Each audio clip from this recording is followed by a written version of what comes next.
Nevada's unemployment rate remained at 7.1% in April, holding steady for the fourth consecutive month. Nevada expected to see job gains of around 3,900, however, adding nearly 17,000 jobs. Nevada saw a seasonally adjusted gain of 12,800 jobs. This is the highest month-over-month job growth since April of 2005. In April, 13,550 initial claims for unemployment insurance were filed in Nevada, down 9.3% from April of 2014, when claims were at 14,931. The general trend in claims captured by the 12-month moving average remains relatively flat, falling by 0.8% to 14,510 in April. Lawmakers are rushing in the remaining days of the 2015 session to come up with enough money to fund the UNLV medical school. The lawmakers need to find another $19 million to fund the school. With the exception of kidneys, there is nowhere in Las Vegas to receive a transplant, which means patients needing to have one have to go out of state. This also means that all organs recovered in Nevada also go out of state. A new medical school would change that scenario and also bring research and specialists to the state.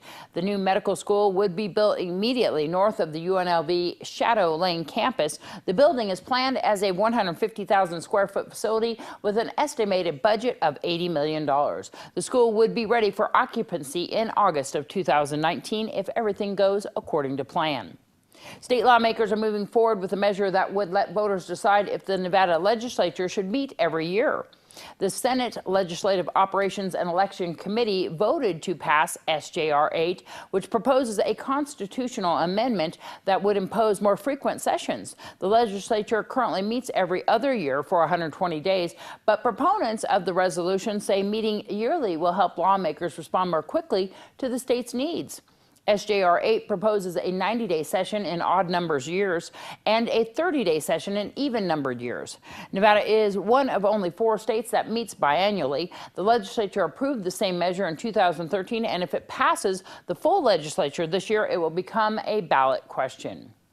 Nevada lawmakers have approved a measure adopting tougher regulations for companies that extend high-interest short-term loans. Assembly members voted to approve SB 242 on a unanimous vote. The measure already passed the Senate and now heads to Governor Brian Sandoval for approval. The bill aims to curb predatory lending for companies that extend payday loans or high-interest short-term loans. It prohibits companies from making false advertisements and requires lenders to clearly disclose any fees and interest on loans. The measure was amended to exempt companies that provide check cashing services from the provisions in the bill.